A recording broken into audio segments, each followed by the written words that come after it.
आज के इस लेक्चर में हम कक्षा 12 के फर्स्ट चैप्टर सिंधु घाटी सभ्यता की निम्नलिखित बिंदुओं के अंतर्गत जानकारी लेंगे।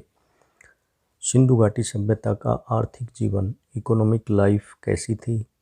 सिंधु घाटी सभ्यता का राजनीतिक जीवन पॉलिटिकल सिस्टम कैसा था और सिंधु घाटी सभ्यता से संबंधित अन्य तथ्य भी इसमें शामिल करते हुए, और लास्ट में सिंधु घाटी सभ्यता के पतन के क्या कारण थे, इन पर चर्चा करेंगे।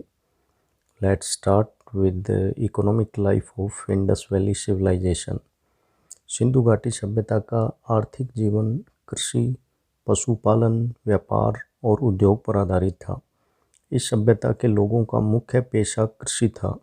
कृषि के साथ ही पशुपालन और व्यापार अर्थव्यवस्था के मुख्य आधार थे। प्रमुखतः गेहूं तथा जौ की खेती की जाती थी। सूती वस्त्रों के अवशेषों से पता चलता है कि ये लोग कपास की खेती किया करते थे। राजस्थान के कालीबंगा से सरसों की खेती के भी साक्ष्य मिले हैं। अफगानिस्तान के शोर्तुगई नामक स्थान से नहरों के भी कुछ प्रमाण मिले हैं, लेकिन नहरों के से सिंचाई सीमित मात्रा में ही होती थी। इसके अलावा धोलावीरा गुजरात से मिले जलाशय का प्रयोग संभवतः कृषि के लिए किया जाता होगा। कृषि के साथ साथ पशुपालन भी प्रचलन में था।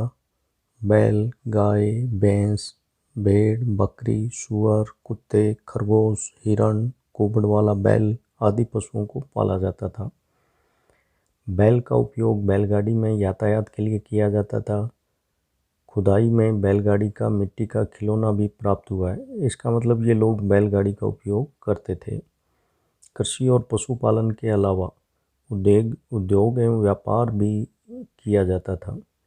सिंधु घाटी सभ्यता के समकालीन इराक में मेसोपोटामिया सभ्यता अस्तित्व में थी।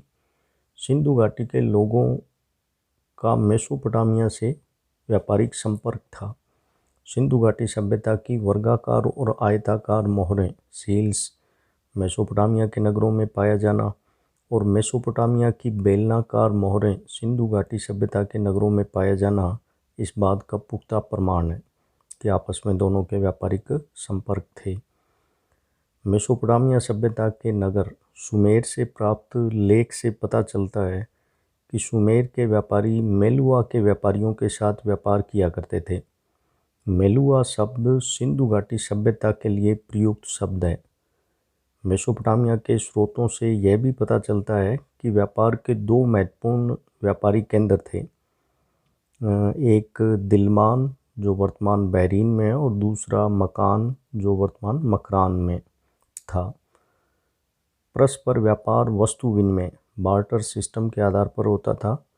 हड़प्पा सभ्यता से सिक्कों या किसी मुद्रा यानी करेंसी का पता नहीं चलता है और नए खुदाई में कोई सिक्का प्राप्त हुआ है। अतः स्पष्ट है कि व्यापार में वस्तुओं का आदान प्रदान होता था। सिंधु घाटी सभ्यता के लोग माप तोल की इकाई बाट का प्रयोग करते थे। बाट सामान्यतः चर्ट नामक पत्थर से बने होते थे। यहाँ के नगरों में अनेक व्यवसाय धंधे प्रचलित थे। मिट्टी के बर्तन बनाने में लोग काफ़ी कुशल थे। खुदाई में सबसे ज़्यादा मृद भांड यानी मिट्टी के बर्तन ही प्राप्त हुए हैं। तो ये मिट्टी के बर्तन बनाना सबसे महत्वपूर्ण व्यावसायिक गतिविधियों में से एक था। कपड़ा बनाने का व्यवसाय भी उन्नत अवस्था में था। इसके अलावा मनके बनाने का भी प्रमुख उद्योग प्रचलन में था। चौंदड़ और लोथल मनके बनाने के महत्वपूर्ण नगर थे।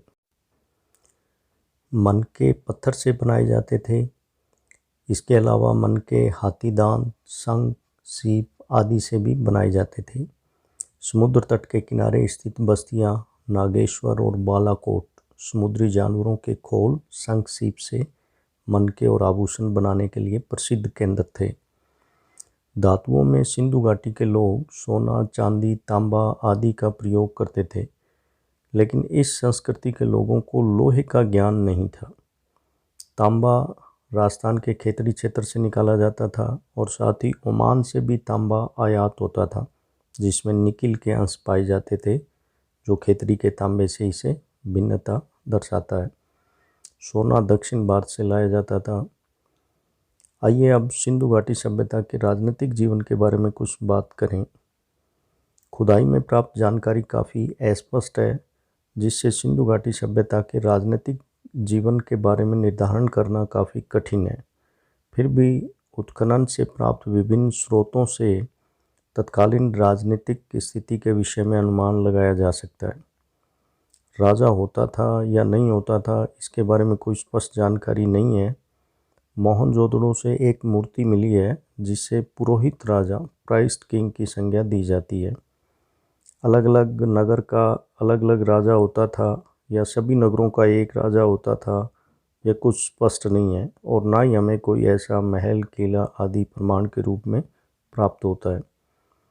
लेकिन सिंधु घाटी सभ्यता की निर्माण योजना इत्यादि को देखते हुए यह अनुमान लगाया जा सकता है कि जो भी शासन व्यवस्था रही होगी वह सुदृढ़ रही होगी, क्योंकि इस विस्तृत सभ्यता के विभिन्न स्थलों पर एक जैसे भवन निर्माण योजना, सड़कों एवं नालियों का प्रबंध, माप तोल के साधन आदि में गजब की समानता है।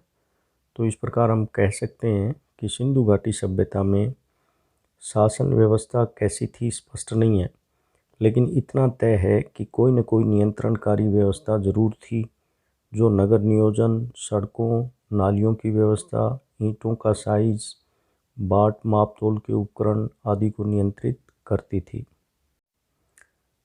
सिंधु घाटी सभ्यता से संबंधित अन्य तथ्यों, जिसमें हम इनकी लिपि के बारे में बात करें। सिंधु घाटी सभ्यता के लोग लेखन का प्रयोग करते थे, लेकिन इनकी लिपि को आज तक पढ़ा नहीं गया है। इनकी लिपि में वर्णमाला का अभाव था।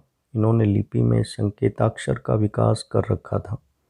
सिंधु घाटी सभ्यता की लिपि में 375 से 400 तक संकेताक्षर थे। सिंधु घाटी सभ्यता में लिपि का प्रयोग मुहरों यानी सील्स पर मिलता है। मुहर के ऊपर कुछ अक्षर लिखे मिलते हैं। मुहरों पर लिखे लेखों से ही ज्ञात होता है कि इनकी लिपि को दाएं से बाएं यानी राइट टू लेफ्ट साइड लिखा जाता था।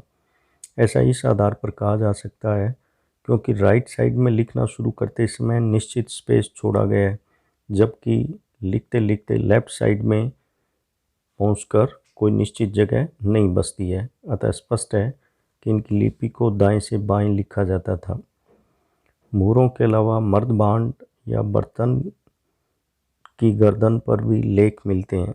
अधिकांश अभिलेख संक्षिप्त हैं, लेकिन सबसे लंबा अभिलेख है जिसमें 26 चिन्ह मिले हैं। सिंधु घाटी सभ्यता की लिपि को बाउट्रोफेंडम लिपि कहा जाता है। सिंधु घाटी सभ्यता के अन्य तथ्यों में मृतकों के समाधान के बारे में बात करें कि मरने के बाद मृतकों का समाधान कैसे करते थे। तो सिंधु घाटी सभ्यता के लोग 3 प्रकार से मृतकों का समाधान करते थे। पहला पूर्ण समाधान, जिसमें संपूर्ण शव को भूमि में दफनाया जाता था। दूसरा आंशिक समाधान, इसमें पशु पक्षियों के खाने के बाद शव का बचा हुआ भाग जमीन में गाड़ दिया जाता था। और तीसरे प्रकार की विधि है कलश समाधान। इसमें शव को पूर्ण रूप से जलाकर अस्थि अवशेषों को कलश में रखकर भूमि में गाड़ दिया जाता था। तो इस प्रकार ये 3 प्रकार से मृतकों का समाधान करते थे। अन्य महत्वपूर्ण तथ्यों में कुछ बातें, जैसे मोहनजोदड़ो सिंधु घाटी सभ्यता का एक नगर है जो वर्तमान पाकिस्तान में स्थित है। यह एक सिंधी भाषा का शब्द है जिसका मतलब है मृतकों का टीला। मोहनजोदड़ो नगर से एक विशाल स्नानागार ग्रेट बाथ प्राप्त हुआ है और मोहनजोदड़ो नगर से ही खुदाई में नर्तकी की कांसे की प्रतिमा मिली है। हड़प्पा सभ्यता में सबसे ज़्यादा काम में ली जाने वाली धातु तांबा है। ये कुछ तथ्यात्मक बातें। अब हम बात करें सिंधु घाटी सभ्यता के पतन की। तो सिंधु घाटी सभ्यता का उदय 3000 ईसा पूर्व में हुआ था और तकरीबन 1000 वर्षों तक यह सभ्यता अस्तित्व में रहकर 2000 ईसा पूर्व के लगभग समाप्त हो गई और 1750 ईसा पूर्व तक आते आते यह सभ्यता पूर्णतः समाप्त हो चुकी थी। तो आइए हम जानने का प्रयास करें कि आखिर क्यों यह सभ्यता नष्ट हो गई और इसके पतन के कारण क्या थे। सिंधु घाटी सभ्यता के अंत के कारणों के बारे में इतिहासकारों के अलग अलग मत हैं, जिसमें से मुख्य मत इस प्रकार हैं। पहला है कि जलवायु परिवर्तन। समय के साथ साथ जलवायु परिवर्तन हुए और परिणाम स्वरूप सिंधु घाटी सभ्यता समाप्त हो गई, ये ऐसा माना जाता है। दूसरा कारण है कि नदियों का जल मार्ग परिवर्तित होना। नदियों के मार्ग परिवर्तन से इनके उत्पादक क्षेत्र नष्ट हो गए और ये लोग नष्ट हो गए हों। तीसरा कारण माना जाता है बाढ़ आना। हम जानते हैं कि सिंधु सभ्यता के नगर नदियों के किनारे विकसित हुए थे और नदियों में बाढ़ आने के परिणाम स्वरूप यह सभ्यता नष्ट हो गई हो। चौथा एक कारण है आर्यों का आक्रमण। ये भी एक सभ्यता के पतन का कारण माना जाता है, क्योंकि सिंधु घाटी सभ्यता के बाद भारत में आर्य सभ्यता का विकास हुआ था, तो माना जा सकता है कि आर्यों ने आक्रमण करके सिंधु घाटी सभ्यता को नष्ट कर दिया हो। भूकंप आना।